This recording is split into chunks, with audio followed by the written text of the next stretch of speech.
Fundamental unit SI system.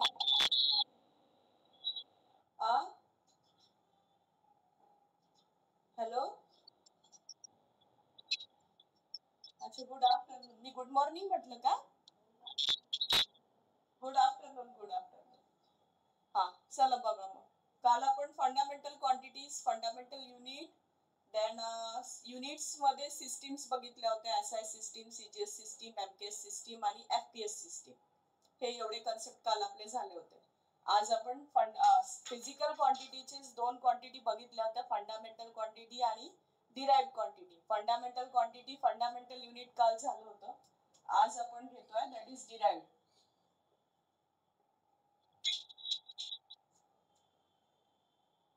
What is meant by derived quantity? A physical quantity,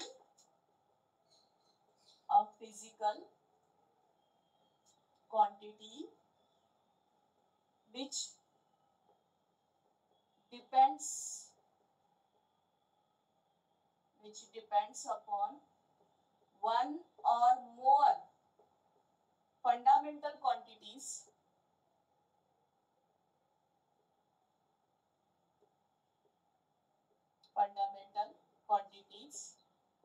is called derived quantities.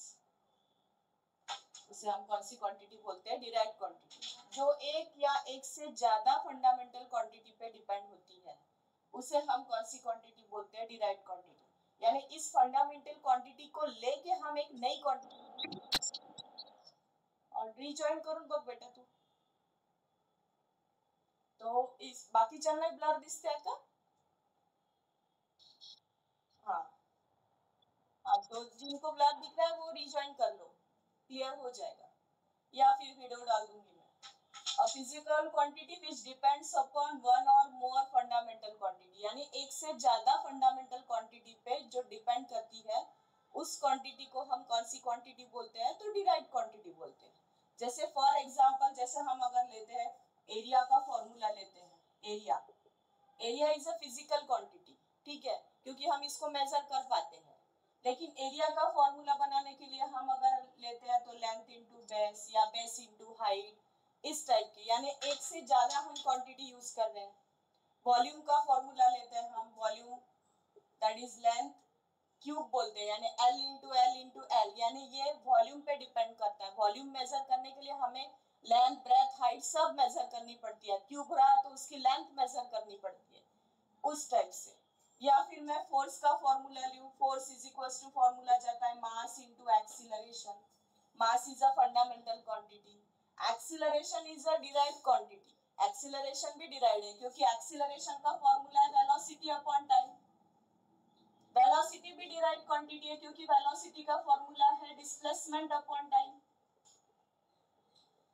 क्योंकि ये displacement is nothing but a length.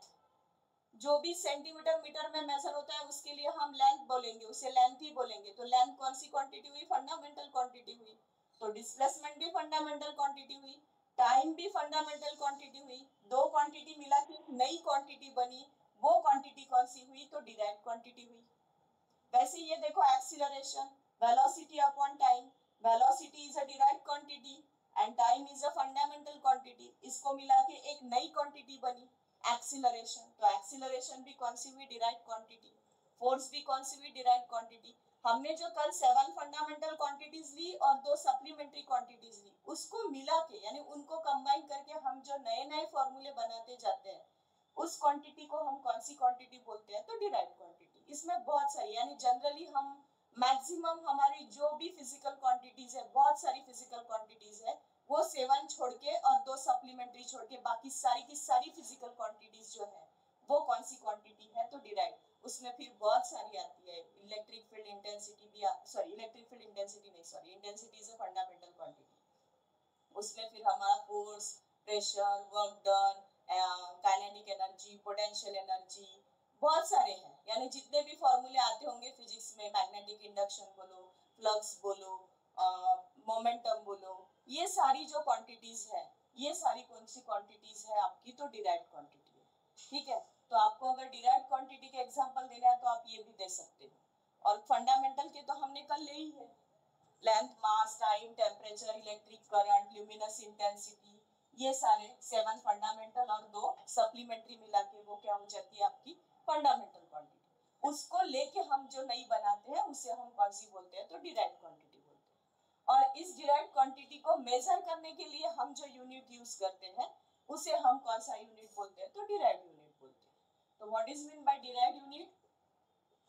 जैसे fundamental unit होता है वैसे derived होता है।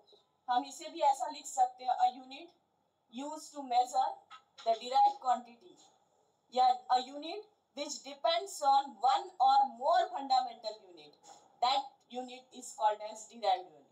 ऐसी भी डेफिनेशन दे सकते हो। या फिर मैं सिंपल लैंग्वेज में, a unit which is used to measure the derived quantity, a unit which is used to measure the derived quantity is called as derived unit। ठीक है, जैसे अभी हमने जैसा लिया है एरिया का फॉर्मूला लिया हमने एल स्क्वायर, तो एल यानी मीटर स्क्वायर होता है ऐसे। या फिर हम फोर्स का फॉर्मूला लेते हैं मास इनटू एक्सीलरेशन। फोर्स के लिए हम यूनिट क्या यूज करते हैं, न्यूटन। एक्चुअली न्यूटन की जगह हम ये भी लिख सकते हैं किलोग्राम। एक्सीलरेशन का यूनिट होता है मीटर पर सेकंड स्क्वायर। ये सारे कौन से यूनिट हुए, डिराइव्ड यूनिट हुए। ठीक है, और जो हमने फंडामेंटल क्वांटिटी ली थी उसके जो यूनिट्स है वो कौन से हुए, दैट इज फंडामेंटल यूनिट।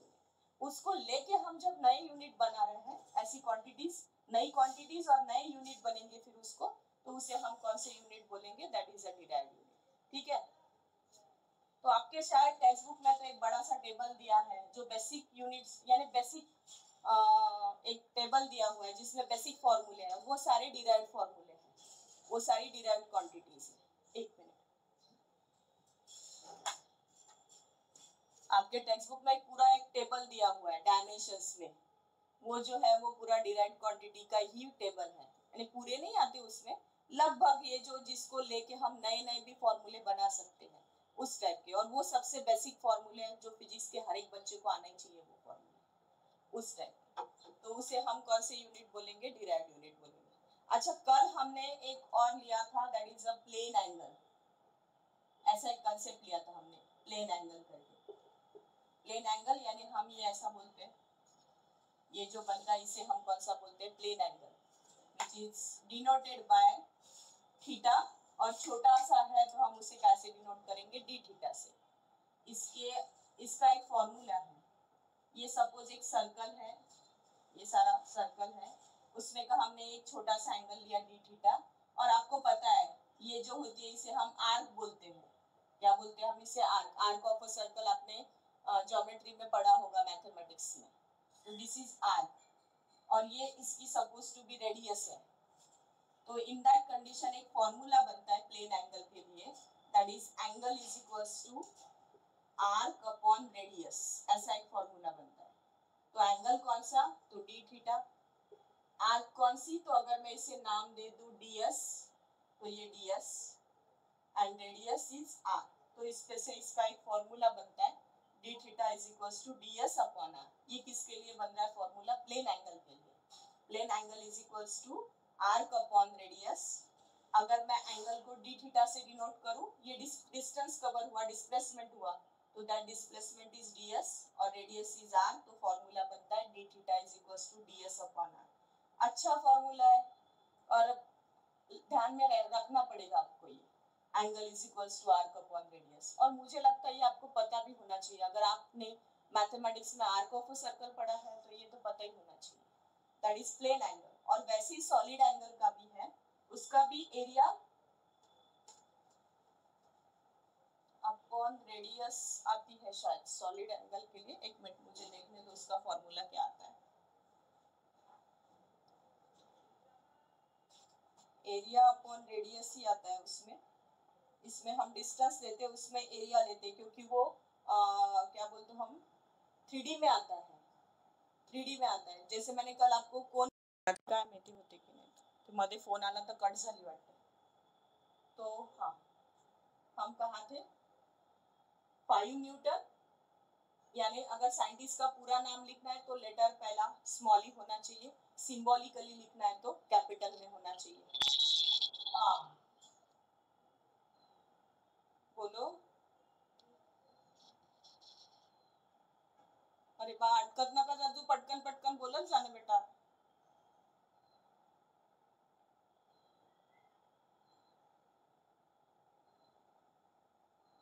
हा, हे असं मॅम म्हणून अटकवलं की असं वाटतं काय विचारायचं होतं पोराला, आणि पोरग बोलतच नाही. ते सस्पेन्स पिक्चर सारखी गोष्ट करता तुम्ही, काय होईल पुढे, काय होईल पिक्चर मध्ये पुढे, अशासारखी गोष्ट करता. हा चला पण, आणि तुम्हाला म्हटलं प्यूलर्स फॉर्म मध्ये लिहिणार नाही आपण. एब्रिविएशन में अगर हमें लेटर्स में लिखने हैं सिंबल्स, अगर 2 लेटर में लिखने हैं तो वो दोनों लेटर हमारे स्मॉल ही होने चाहिए, ठीक है. और प्यूलर्स फॉर्म में नहीं होना चाहिए. सिंबॉलिकली लिखना है तो वो कैपिटल लेटर में लिखो आपको, ठीक है. और कुछ होंगे इसमें, वो भी देख लेते हैं.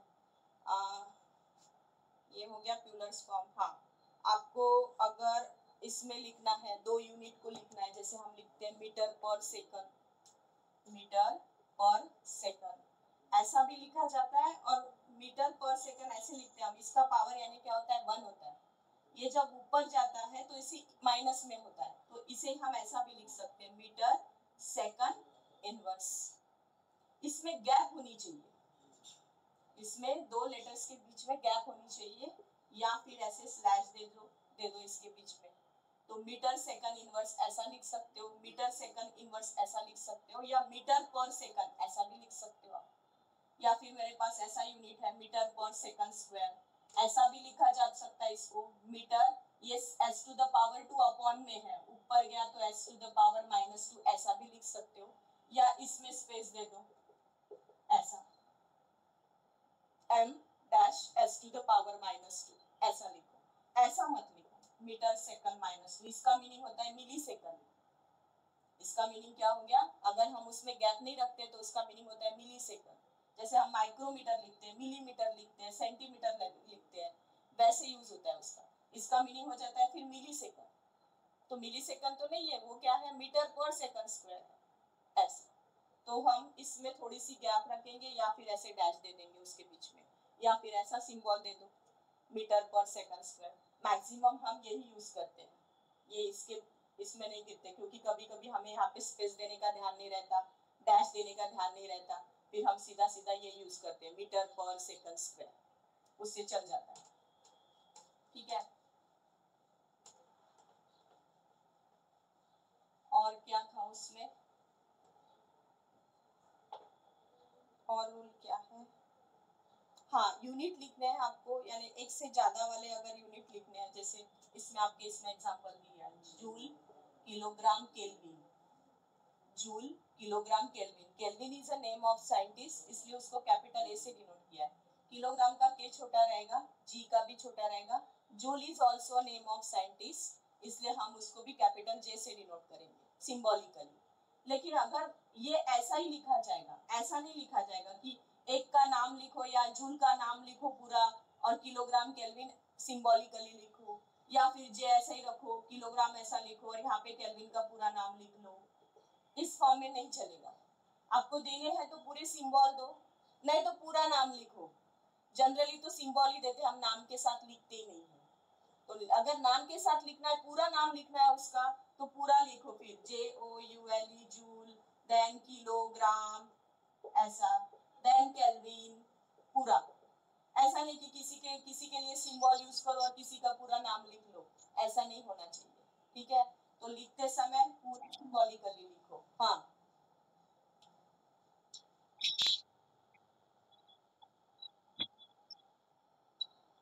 आता तसं पाहिलं, जूल हे आपण एनर्जीसाठी यूज करतो, किलोग्राम हे मास साठी यूज करतो, आणि केल्विन हे टेम्परेचर साठी यूज करतो. आता हे कशाचं आहे माहिती नाही आपल्याला.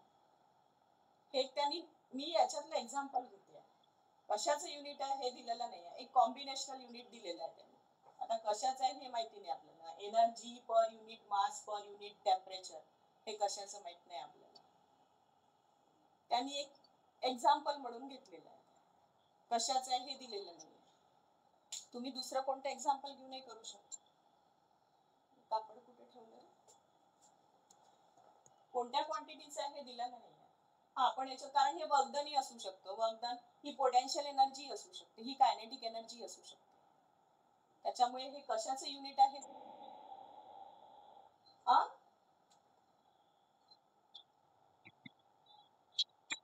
कशात याच्यात पहा एनर्जी आहे ना बाबा, एनर्जी आहे ना. हा कशाचा, हीटचाही असू शकतो. हीट जनरली कॅलरीज मध्ये मेजर करतो आपण, जूल मध्ये मेजर करत नाही आपण, कॅलरीज मध्ये घेतो हीटला.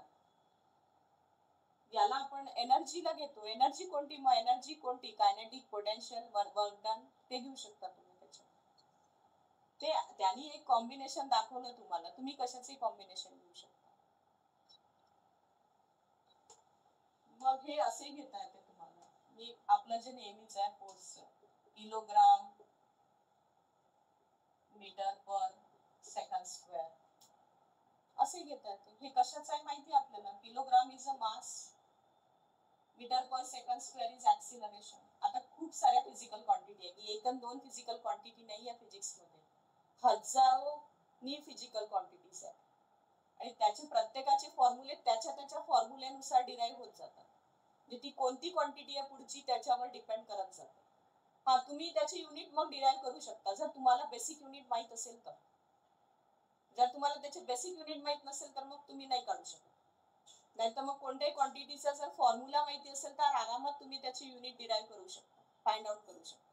पण त्याच्यासाठी बेसिक युनिट महत्वाचे आहे, ते जर माहित नसेल तर मग नाही काढू शकत. ठीक है, ये सारे कंसेप्ट आते हैं उसमें.